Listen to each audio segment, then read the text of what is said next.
Boys and girls, in order for you to access the Padlet for Opal's character traits, on your Google account, click on the assignment or the link to the assignment. It might ask you for a password, and if it does, the password is Opal, capital O-P-A-L. Once you're on the Padlet and have access, go ahead and click on the lower right corner, the plus sign. The title is simply your first name. You do not need to include your last name.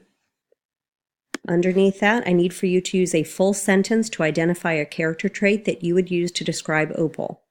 After that sentence, you need to follow it with at least 2 specific details from the story that will support your character trait that you've chosen for Opal.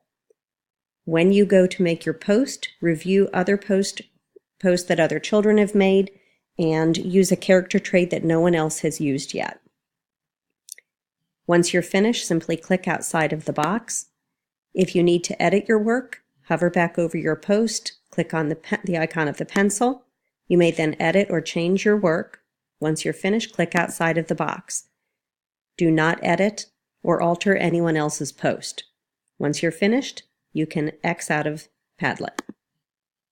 Good luck!